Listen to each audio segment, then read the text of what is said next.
लेकिन आपने नहीं लिया नरेंद्र मोदी जी का नाम। और उन्होंने पूरी प्रतिज्ञा की थी इस वक्त भारत का चंद्रयान जरूर चांद पर पहुंचेगा। जो आपने किया नहीं वो करने के लिए हम लोग आए हैं।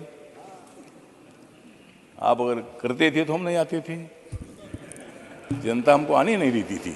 और अभी 2024 में कितनी आएगी पूछो, और भी ज़्यादा पार्टियों को ले लेंगे तो टिकट देना मुश्किल हो जाएगा।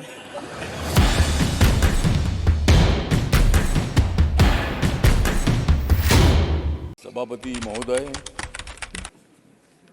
बहुत इम्पोर्टेंट विषय पर अपनी चर्चा हो रही है और सभी पार्टी के जो मेंबर ऑफ पार्लियामेंट है ये साइंटिस्ट की स्तुति कर रहे हैं। अभी मैं 4 दिन लंदन में था तो वहाँ मुझे बहुत सारे लोग मिले और उन्होंने मेरा अभिनंदन किया कि भारत के साइंटिस्ट ने बहुत बड़ा काम किया है। और हम जानते हैं हमारे जयराम रमेश जी हमारे पुराने मित्र भी है, बहुत क्लेवर आदमी भी है, कांग्रेस को बढ़ाने में उनका बहुत बड़ा योगदान भी है। लेकिन मैं इतना ही बताना चाहता हूं कि कांग्रेस के बड़े नेता है रमेश जयराम, कांग्रेस के बड़े नेता है रमेश जयराम। लेकिन सभी का आपने नाम लिया, लेकिन आपने नहीं लिया नरेंद्र मोदी जी का नाम।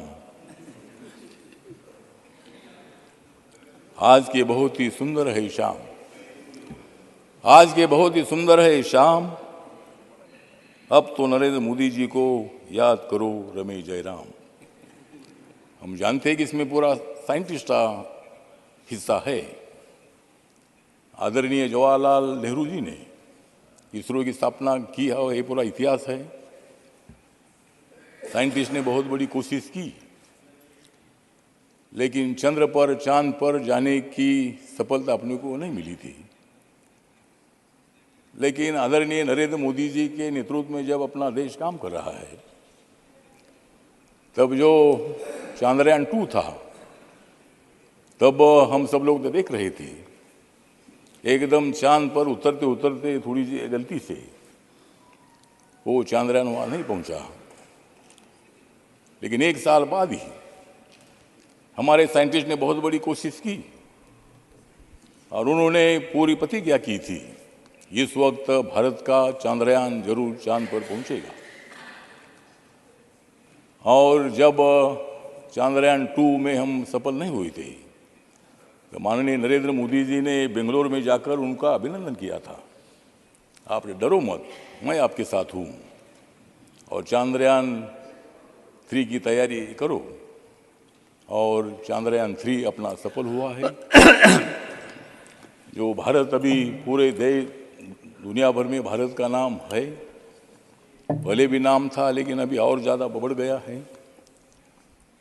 और इसीलिए मुझे लगता है कि इसमें राजनीति करने की बिल्कुल आवश्यकता नहीं है। सभापति महोदय, जो होता है उसमें सभी लोगों ने सहयोग करना चाहिए। जब नरेंद्र मोदी जी के कार्यकाल में हुआ है, उन्होंने मतलब उसमें 13,500 करोड़ रुपए इस चंद्रयान के लिए उन्होंने दे दिए थे। और उसमें मतलब नाम लेने में क्या दिक्कत है।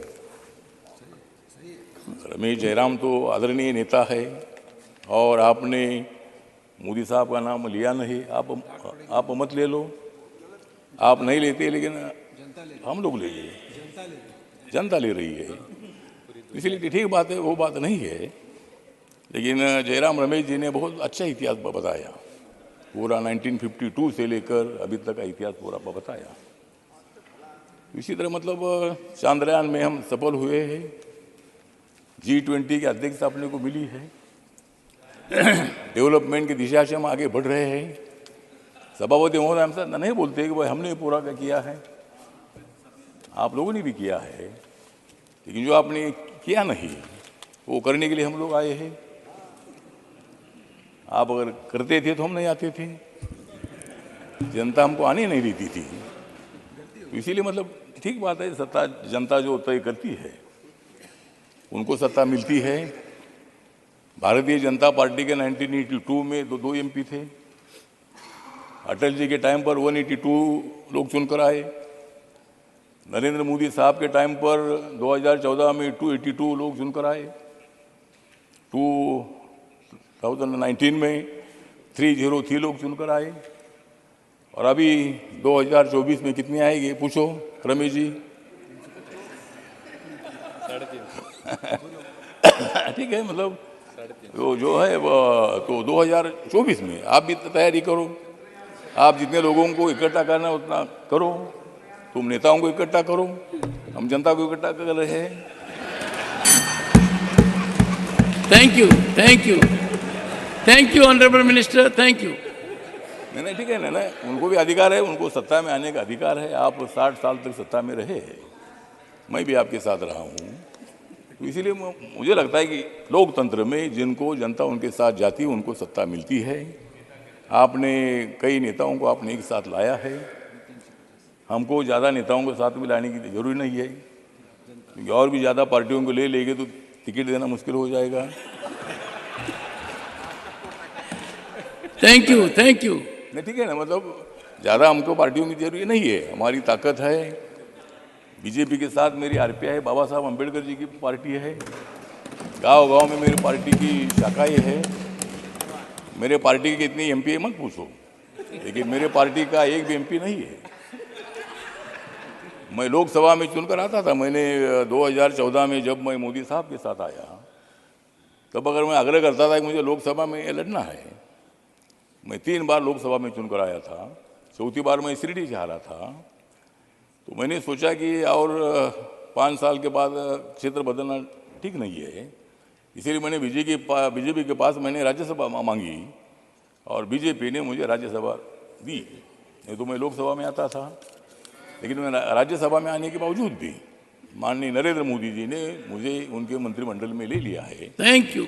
और सामाजिक न्याय और अधिकारिता मंत्रालय की जिम्मेदारी। Thank you, thank you, thank you. इसीलिए ठीक बात है, तो इसीलिए थैंक यू। ठीक बात है, तो इसीलिए हम सब लोग जो है हमारी 2024 की तैयारी चल रही है और हम thank you, thank you, thank you honourable minister.